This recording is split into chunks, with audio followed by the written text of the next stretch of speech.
Hi guys, welcome back to my channel. If you're not new here, welcome back. If you're new here, thank you so much for stopping by.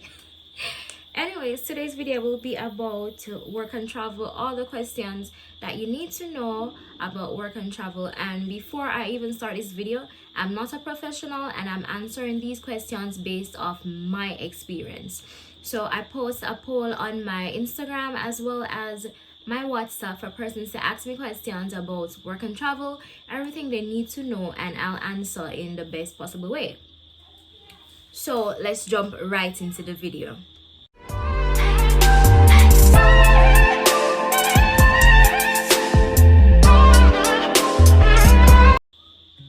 So let's jump right into the video. So the first question I got is, if I already did an interview for a job, can I change my job? So the short answer is yes. You can change your job, but in order to change this job, you have to tell the sponsor that you're going to change the job and this is why you're going to change the job.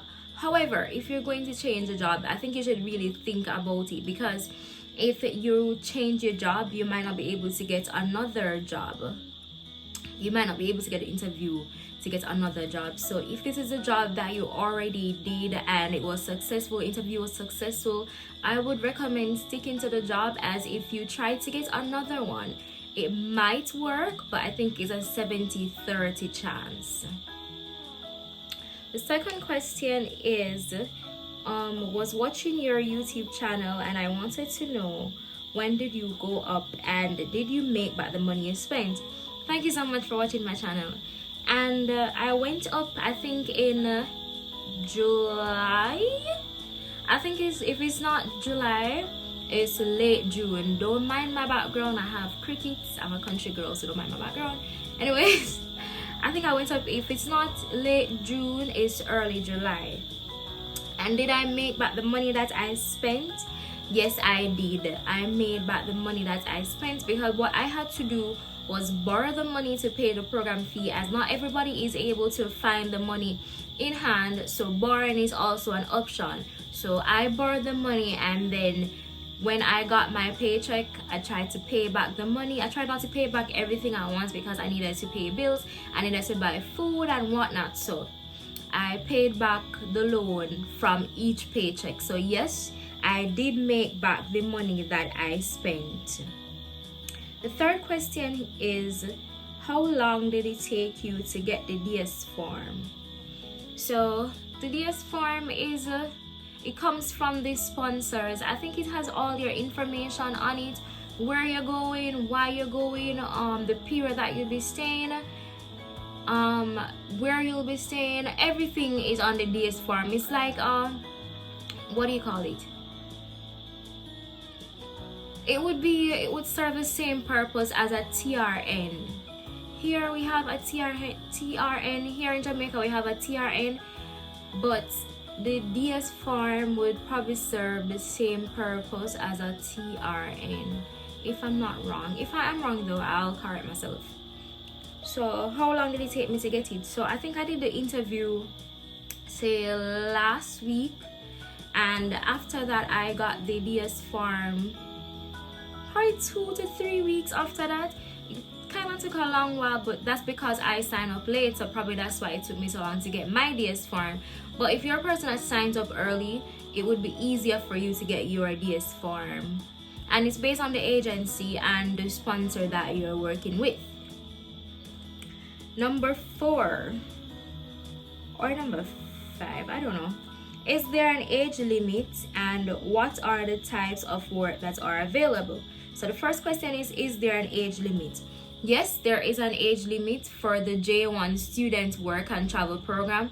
There is an age limit. So it ranges from the age of 18 to 27, 18 to 28. However, recently I saw this other agency that was ranging from the ages 18 to 33.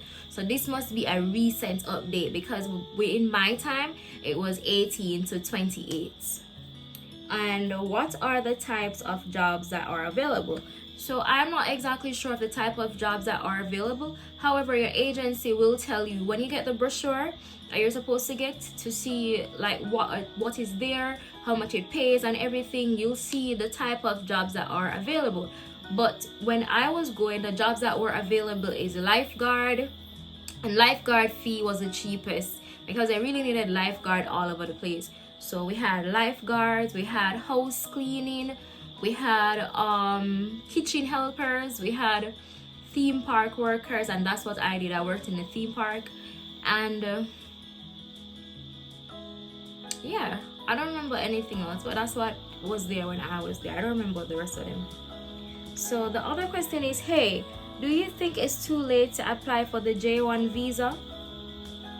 So is it too late to apply for the J1 visa? Honestly, that's a question you have to ask your agency, because they are the ones who will direct you as to when to apply for the J1 visa and how to apply for the J1 visa. However, you cannot apply for the visa before you get your DS form. So after getting your DS form and getting to go ahead with all your documents and everything, then you can go ahead to apply for the J1 visa. I, however, recommend that you allow the agency to apply for the visa for you, because it's easier and you don't want to mess up anything on the form or the application. So I think it's better if you allow the agency to apply for the visa for you. They will, however, charge a small fee, but that's okay, you'll make it back. The other question is, how do I book my visa appointment?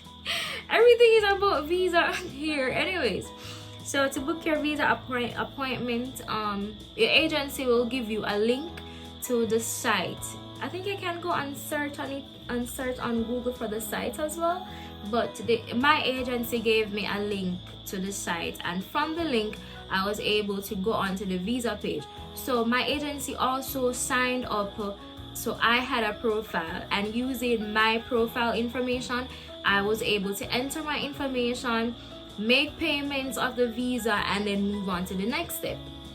Now, after you make payments and you reach as far as to book the visa date, you have to be on your feet, literally on your feet, because you don't want the dates to miss you, and then dates aren't always there readily available. Sometimes when you close your eyes or the minute you come off the site, that's when the date pops up. So you have to be there like readily available and watching to see when they post, if they post. It's just like that. But what is good for you to do too, if you can give somebody else your login information so they can keep check for you as well, that really helped me. The other question is, how much does it cost? How much does what cost? So I'm going to assume that you're asking me, I'm going to answer how much the visa costs as well as how much the program costs, right?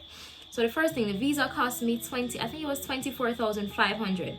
Reason being, I was a student. Well, I still am a student, but I was a student, and because of this, we were charged a student price, which is 24,500. The program fee is, for me, I think my agency was pretty reasonable, hence why I recommend people to my agency that I used. The name of my agency was Work Abroad, and they dealt with you nicely. They made sure you were ready. Work Abroad really set up things for me.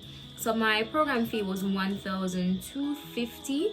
Yeah, and I paid, I think it's 2,500 for registration, 2,500 Jamaican dollars for registration, and 1,250 US dollars for the program fee.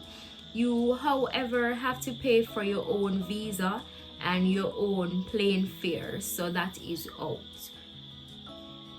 The other question is, what do I do if I pay my visa fee but no dates are available?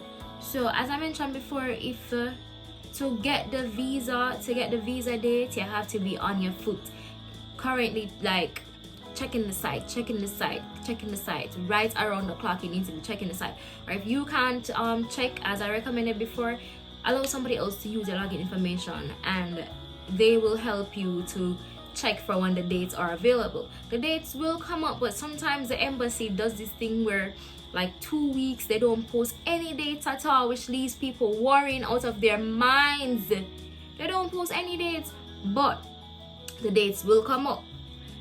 It's really based on the time, and seeing that COVID is kind of in now, visa dates, sorry, they aren't as available as they once were. But keep in touch with your agency. Keeping the other thing that I did too, there was this group when I was going, we had a WhatsApp group with different persons from different schools and different agencies, and whenever visa dates dropped, somebody would have texted in the group, and from that everybody just log on and get dates. So that's really good too. Try to join a group, a WhatsApp group with people with similar or familiar interests, so they can help you out. The other question, oh, this is the last question. The last question is, who sends the DS forms? I kind of answered this already in the previous questions. As I mentioned before, the sponsor sends you the DS forms. They come from your sponsor, and I think you don't get it directly in your email, but your agency gets it, and from your agency to you. So your agency will update you as to when the visa form is available and when you'll be able to come get it. And then from your DS form, then you can move on to, well, doing the steps in order to get your visa appointment and any further bookings. So I guess this is the end of the video. Let me know if there are any questions that you'd like to ask, anything else that you'd like to know. Let me know if this video was clear enough to you, and feel free to ask. If you don't want to ask here, you can feel free to message me on my Instagram. My Instagram handle is at Hey Saski. I'll try to leave it somewhere here.